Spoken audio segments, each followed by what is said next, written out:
buenas noches. Mi nombre es Daniel Vidal y hoy me tocó exponer el tema 6, que dice, explique el uso del efecto Hall cuántico para la realización del patrón de resistencia eléctrica, explique el uso del efecto Josephson para la realización del voltio patrón y explique el uso de la bomba de electrones para la realización del amperio. Lo primero que te vamos a explicar es qué es el efecto Hall y para qué se utiliza. Bueno, el efecto Hall se ha utilizado desde su descubrimiento para investigar la conducción eléctrica en diversos materiales, ya sean conductores, semiconductores y también en las soluciones electrolíticas. El campo magnético tiende a separar las cargas positivas de las negativas en sentidos opuestos. El equilibrio aquí se restaura cuando la fuerza que ejerce el campo eléctrico generado por la distribución de cargas se opone a la fuerza que ejerce el campo magnético. En esta figura se muestra una lámina de un material que conduce una corriente de intensidad llamada I, que es esto, y cuando sus extremos se conectan a una batería. Si medimos la diferencia de potencial entre los lados opuestos, nos dará cero, tal como se muestra en la figura de la izquierda. La situación cambia cuando se aplica un campo magnético B perpendicular a la corriente en la lámina. Veremos que aparece una diferencia de potencial VH muy pequeña entre los lados opuestos, tal como se muestra en la figura de la derecha. Esta es la VH y aquí esta es la figura.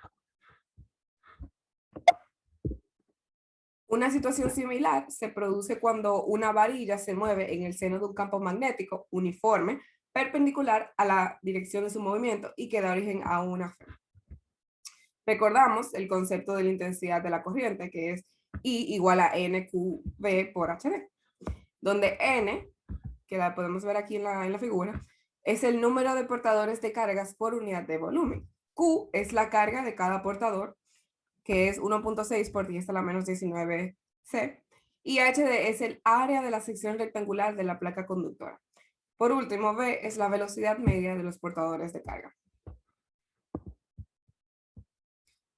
En ausencia de un campo magnético, los portadores de carga se mueven a lo largo del eje X con velocidad media V, que es la que podemos ver acá y aquí. Debido a la fuerza que ejerce el campo magnético sobre un portador de carga, los portadores de carga adquieren una componente de la velocidad a lo largo del eje Y.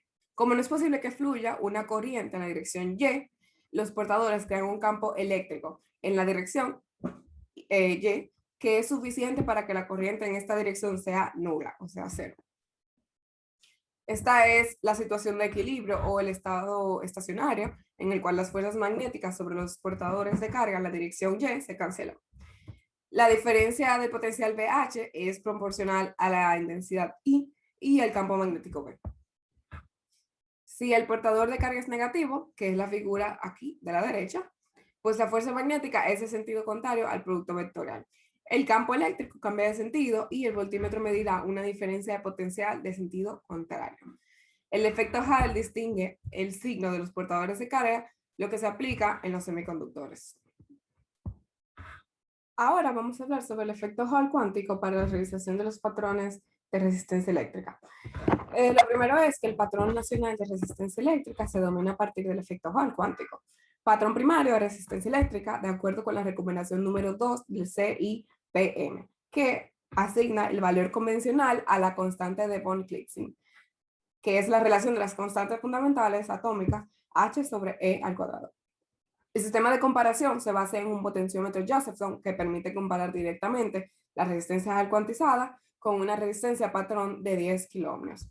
Ahora vamos a hablar sobre el Josephson, el efecto Josephson. El efecto Josephson es el fenómeno de la supercorriente. Se denomina así al paso de las partículas cargadas en forma de corriente eléctrica ocasionada por el efecto túnel entre dos superconductores separados. Estos, a su vez, están separados por una capa de un medio aislante o un metal no superconductor de unos pocos nanómetros. La corriente eléctrica en los superconductores no la transportan electrones simples, sino que se transportan en pares llamados pares de Cooper, los cuales son capaces de atravesar la capa por el efecto túnel. Normalmente el superconductor es niobio o aluminio.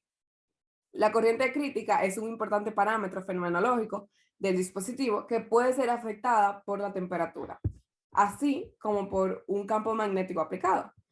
La constante física es el flujo magnético, la inversa de la que es la constante de Josephson.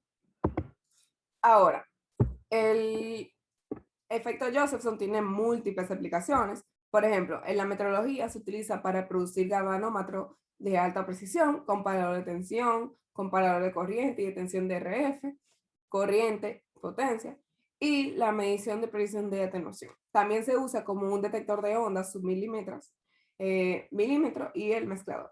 La ventaja de bajo nivel de ruido, ancho de banda frecuencia y de baja pérdida. Ahora vamos a hablar sobre la bomba de electrones. La bomba de electrones o bomba N es una bomba de radiación directa y sirve como arma nuclear de gran capacidad de penetración. Esta bomba se inventó en los Estados Unidos a finales de los años 70 y se caracteriza por bajar el porcentaje de energía obtenida por fisión a menos del 50%. Las bombas de electrones son dispositivos que pueden atrapar y manipular los electrones individuales, que son los portadores de carga eléctrica.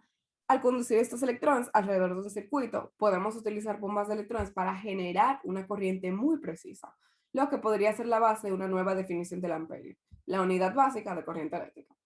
En la actualidad, la definición del amperio en términos de dos conductores infinitamente largos hace que sea difícil de realizar en la práctica. Y varios institutos nacionales de medición están desarrollando bombas de electrones para su uso como el nuevo patrón primario de la corriente eléctrica.